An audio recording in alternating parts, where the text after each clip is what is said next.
യോഹന്നാൻ എഴുതിയ സുവിശേഷം 20-ാം അധ്യായം 20 മുതലുള്ള തിരുവചനങ്ങൾ. ആഴ്ചയുടെ 1-ാം ദിവസം അതിരാവിലെ ഇരുട്ടായിരിക്കുമ്പോൾ തന്നെ മഗ്ദലന മറിയം ശവകുടീരത്തിൻ്റെ സമീപത്തേക്ക് വന്നു. ശവകുടീരത്തിൻ്റെ കല്ല് മാറ്റപ്പെട്ടിരിക്കുന്നതായി അവൾ കണ്ടു.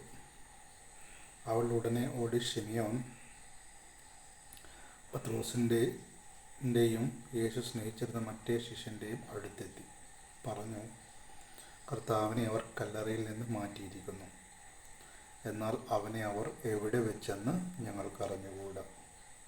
പത്രോസ് ഉടനെ മറ്റേ ശിഷ്യനോട് കൂടെ കല്ലറയുടെ അടുത്തേക്ക് പോയി. അവർ ഇരുവരും ഒരുമിച്ച് ഓടി. എന്നാൽ മറ്റേ ശിഷ്യൻ പത്രോസിനേക്കാൾ കൂടുതൽ വേഗം ഓടി ആദ്യം കല്ലറയുടെ അടുത്തെത്തി. കുനിഞ്ഞു നോക്കിയപ്പോൾ കച്ച കിടക്കുന്നത് അവൻ കണ്ടു. എങ്കിലും അവൻ അകത്ത് പ്രവേശിച്ചില്ല.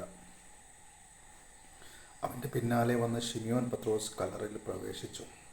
കച്ച അവിടെ കിടക്കുന്നതും തലയിൽ കെട്ടിയിരുന്ന തുവാല കച്ചയോട് കൂടെ അല്ലാതെ തനിച്ച് ഒരിടത്ത് ചുരുട്ടി വച്ചിരിക്കുന്നതും അവൻ കണ്ടു. അപ്പോൾ കല്ലറയുടെ സമീപത്ത് ആദ്യമെത്തിയ മറ്റേ ശിഷ്യനും അകത്ത് പ്രവേശിച്ച് കണ്ടു വിശ്വസിച്ചു.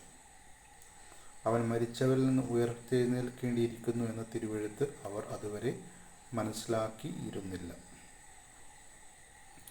മറിയം കല്ലറയ്ക്ക് വെളിയിൽ കരഞ്ഞുകൊണ്ട് നിന്നു. അവൾ കരഞ്ഞുകൊണ്ടിരിക്കുമ്പോൾ കുനിഞ്ഞ് കല്ലറയിലേക്കു നോക്കി. വെള്ള വസ്ത്രം ധരിച്ച 2 ദൂതന്മാർ യേശുവിൻ്റെ ശരീരം വെച്ചിരുന്നിടത്ത് ഒരുവൻ തലയ്ക്കലും ഇതരൻ കാൽക്കലുമായിരിക്കുന്നത് അവൾ കണ്ടു. അവർ അവളോട് ചോദിച്ചു, സ്ത്രീയെ, എന്തിനാണ് നീ കരയുന്നത്? അവൾ പറഞ്ഞു, എൻ്റെ കർത്താവിനെ അവർ എടുത്തുകൊണ്ടുപോയി. അവർ അവനെ എവിടെയാണ് വച്ചിരിക്കുന്നതെന്ന് എനിക്കറിഞ്ഞുകൂടാ. ഇത് പറഞ്ഞിട്ട് പുറകോട്ട് തിരിഞ്ഞപ്പോൾ യേശു നിൽക്കുന്നത് അവൾ കണ്ടു. എന്നാൽ അത് യേശുവാണെന്ന് അവൾക്ക് മനസ്സിലായില്ല. യേശു അവളോട് ചോദിച്ചു, സ്ത്രീയെ, എന്തിനാണ് നീ കരയുന്നത്? നീ ആരെയാണ് അന്വേഷിക്കുന്നത്? അത് തോട്ടക്കാരനാണെന്ന് വിചാരിച്ച് അവൾ പറഞ്ഞു, പ്രഭു, അങ്ങ് അവനെ എടുത്തു കൊണ്ടുപോയെങ്കിൽ എവിടെ വെച്ചെന്ന് എന്നോട് പറയുക, ഞാൻ അവനെ എടുത്തു കൊണ്ടുപോയിക്കൊള്ളാം. യേശു അവളെ വിളിച്ചു, മറിയം.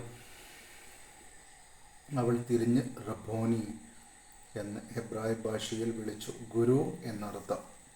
യേശു പറഞ്ഞു, നീ എന്നെ തടഞ്ഞു നിർത്താതിരിക്കുക, എന്നാൽ ഞാൻ പിതാവിൻ്റെ അടുത്തേക്ക് ഇതുവരെയും കയറിയിട്ടില്ല. നീ എൻ്റെ സഹോദരന്മാരുടെ അടുത്ത് ചെന്ന് അവരോട് ഞാൻ എൻ്റെ പിതാവിൻ്റെയും നിങ്ങളുടെ പിതാവിൻ്റെയും എൻ്റെ ദൈവത്തിൻ്റെയും നിങ്ങളുടെ ദൈവത്തിൻ്റെയും അടുത്തേക്ക് ആരോഹണം ചെയ്യുന്നു എന്ന് പറയുക. മഗ്ദലന മറിയം ചെന്ന് ഞാൻ കർത്താവിനെ കണ്ടു എന്നും അവൻ ഇക്കാര്യങ്ങൾ തന്നോട് പറഞ്ഞു എന്നും ശിഷ്യന്മാരെ അറിയിച്ചു. ആഴ്ചയുടെ ആദ്യ ദിവസം അന്ന് വൈകിട്ട് ശിഷ്യന്മാർ യഹൂദരെ ഭയന്ന് കതകടച്ചിരിക്കെ യേശു വന്ന് അവരുടെ മധ്യേ നിന്ന് അവരോട് പറഞ്ഞു, നിങ്ങൾക്ക് സമാധാനം. ഇപ്രകാരം പറഞ്ഞുകൊണ്ട് അവൻ തൻ്റെ കൈകളും പാർശ്വവും അവരെ കാണിച്ചു. കർത്താവിനെ കണ്ട ശിഷ്യന്മാർ സന്തോഷിച്ചു. യേശു വീണ്ടും അവരോട് പറഞ്ഞു, നിങ്ങൾക്ക് സമാധാനം. പിതാവ് എന്നെ അയച്ചതുപോലെ ഞാനും നിങ്ങളെ അയക്കുന്നു. ഇത് പറഞ്ഞിട്ട് അവരുടെ മേൽ വിശ്വസിച്ചുകൊണ്ട് അവരോട് അരുൾ ചെയ്തു, നിങ്ങൾ പരിശുദ്ധാത്മാവിനെ സ്വീകരിക്കുവിൻ. നിങ്ങൾ ആരുടെ പാപങ്ങൾ ക്ഷമിക്കുന്നുവോ അവ അവരോട് ക്ഷമിക്കപ്പെട്ടിരിക്കും. നിങ്ങൾ ആരുടെ പാപങ്ങൾ ബന്ധിക്കുന്നുവോ അവ ബന്ധിക്കപ്പെട്ടിരിക്കും. 12 പേരിലൊരുവനും ദിദിമോസ് എന്ന് വിളിക്കപ്പെടുന്നവനുമായ തോമസ് യേശു വന്നപ്പോൾ അവരോട് കൂടെ ഉണ്ടായിരുന്നില്ല. അതുകൊണ്ട് മറ്റു ശിഷ്യന്മാർ അവനോട് പറഞ്ഞു, ഞങ്ങൾ കർത്താവിനെ കണ്ടു. എന്നാൽ അവൻ പറഞ്ഞു, അവൻ്റെ കൈകളിൽ ആണികളുടെ പഴുതുകൾ ഞാൻ കാണുകയും അവയിൽ എൻ്റെ വിരലിടുകയും അവൻ്റെ പാർശ്വത്തിൽ എൻ്റെ കൈ വയ്ക്കുകയും ചെയ്തല്ലാതെ ഞാൻ വിശ്വസിക്കുകയില്ല. 8 ദിവസങ്ങൾക്ക് ശേഷം വീണ്ടും അവൻ്റെ ശിഷ്യന്മാർ വീട്ടിൽ ആയിരുന്നപ്പോൾ തോമസും അവരോട് കൂടെ ഉണ്ടായിരുന്നു. വാതിലുകൾ അടച്ചിരുന്നു. യേശു വന്ന് അവരുടെ മധ്യേ നിന്നുകൊണ്ട് പറഞ്ഞു, നിങ്ങൾക്ക് സമാധാനം. അവൻ തോമസിനോട് പറഞ്ഞു, നിന്റെ വിരൽ ഇവിടെ കൊണ്ടുവരിക, എൻ്റെ കൈകൾ കാണുക, നിന്റെ കൈ നീട്ടി എൻ്റെ പാർശ്വത്തിൽ വയ്ക്കുക, അവിശ്വാസിയാകാതെ വിശ്വാസിയായിരിക്കുക. തോമസ് പറഞ്ഞു, എൻ്റെ കർത്താവേ, എൻ്റെ ദൈവമേ. യേശു അവനോട് പറഞ്ഞു, നീ എന്നെ കണ്ടതുകൊണ്ട് വിശ്വസിച്ചു, കാണാതെ തന്നെ വിശ്വസിക്കുന്നവർ ഭാഗ്യവാന്മാർ. ഈ ഗ്രന്ഥത്തിൽ എഴുതപ്പെടാത്ത മറ്റനേകം അടയാളങ്ങളും യേശു ശിഷ്യരുടെ സാന്നിധ്യത്തിൽ പ്രവർത്തിച്ചു.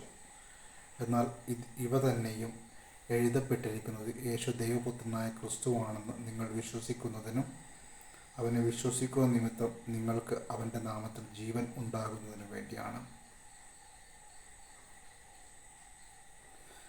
ഇതിന് ശേഷം യേശു തിബേരിയോസ് കടൽ തീരത്ത് വെച്ച് ശിഷ്യന്മാർക്ക് വീണ്ടും തന്നെ വെളിപ്പെടുത്തി. അവൻ വെളിപ്പെടുത്തിയത് ഇപ്രകാരമാണ്. ശിമിയോൻ പത്രോസ്, ദിദിമോസ് എന്ന് വിളിക്കപ്പെടുന്ന തോമസ്, ഗലീലയിലെ കാനായിൽ നിന്നുള്ള നഥാനിയേൽ, സെബദിയുടെ പുത്രന്മാർ എന്നിവരും വേറെ 2 ശിഷ്യന്മാരും ഒരുമിച്ചിരിക്കുകയായിരുന്നു. ശിമിയോൻ പത്രോസ് പറഞ്ഞു, ഞാൻ മീൻ പിടിക്കാൻ പോകുകയാണ്. അവർ പറഞ്ഞു, ഞങ്ങളും നിന്നോട് കൂടെ വരുന്നു.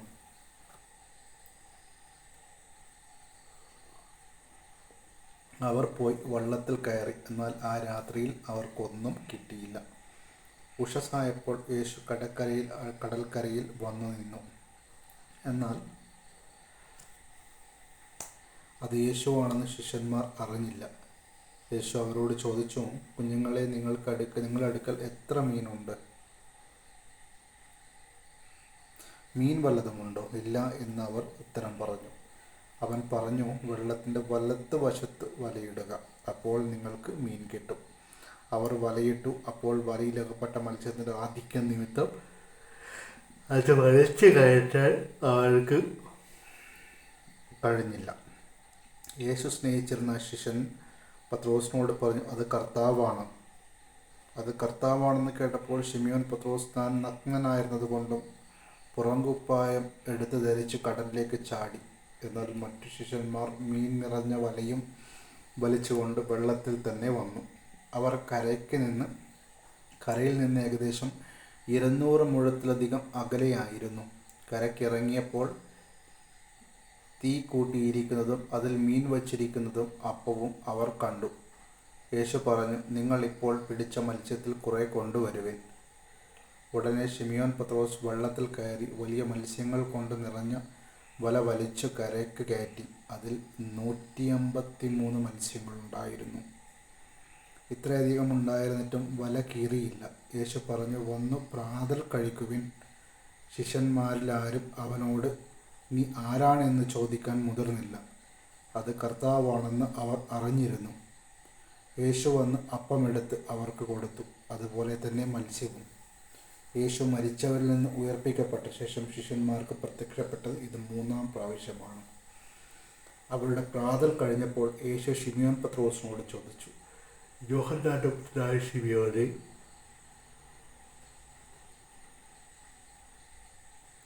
നീ ഇവരെക്കാൾ അധികമായി എന്നെ സ്നേഹിക്കുന്നുവോ? അവൻ പറഞ്ഞു, ഉവ്വ് കർത്താവേ, ഞാൻ നിന്നെ സ്നേഹിക്കുന്നു എന്ന് നീ അറിയുന്നുവല്ലോ. യേശു അവരോട് പറഞ്ഞു, എൻ്റെ ആടുകളെ മേയ്ക്കുക. 2-ാം പ്രാവശ്യം അവൻ ചോദിച്ചു, യോഹന്നാന്റെ പുത്രനായ ശിമിയോനെ, നീ എന്നെ സ്നേഹിക്കുന്നുവോ? അവൻ പറഞ്ഞു, ഉവ്വ് കർത്താവേ, ഞാൻ നിന്നെ സ്നേഹിക്കുന്നു എന്ന് നീ അറിയുന്നുവല്ലോ.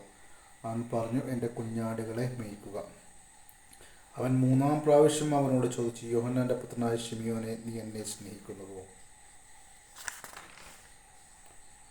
തന്നോട് 3-ാം പ്രാവശ്യം നീ എന്നെ സ്നേഹിക്കുന്നുവോ എന്ന് അവൻ ചോദിച്ചതുകൊണ്ട് പത്രോസ് ദുഃഖിതനായി. അവൻ പറഞ്ഞു, കർത്താവേ, നീ എല്ലാം അറിയുന്നു, ഞാൻ നിന്നെ സ്നേഹിക്കുമെന്നും നീ അറിയുന്നു. യേശു പറഞ്ഞു, എൻ്റെ കുഞ്ഞാടുകളെ മേയ്ക്കുക.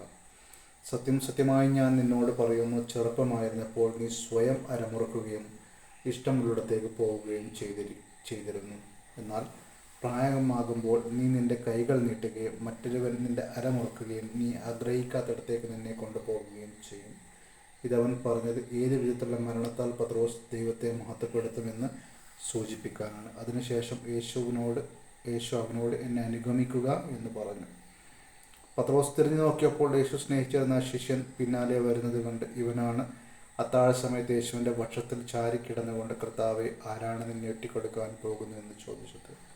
അവനെ കണ്ടപ്പോൾ പത്രോസ് യേശുവിനോട് ചോദിച്ചു, കർത്താവെ, ഇവൻ്റെ കാര്യം എന്ത്? യേശു പറഞ്ഞു, ഞാൻ വരുന്നത് വരെ ഇവൻ ജീവിച്ചിരിക്കണമെന്നാണ് എൻ്റെ ഹിതമെങ്കിൽ നിനക്ക് എന്ത്? നീ എന്നെ അനുഗമിക്കുക. ആ ശിഷ്യൻ മരിക്കുകയില്ല എന്ന ഒരു സംസാരം സഹോദരരിടയിൽ പരന്നു. എന്നാൽ അവൻ മരിക്കുകയില്ല എന്നല്ല യേശു പറഞ്ഞത്, പ്രത്യുത ഞാൻ വരുന്നത് വരെ അവൻ ജീവിച്ചിരിക്കുമെന്നാണ് ഹിതമെങ്കിൽ നിനക്കെന്ത് എന്നാണ്.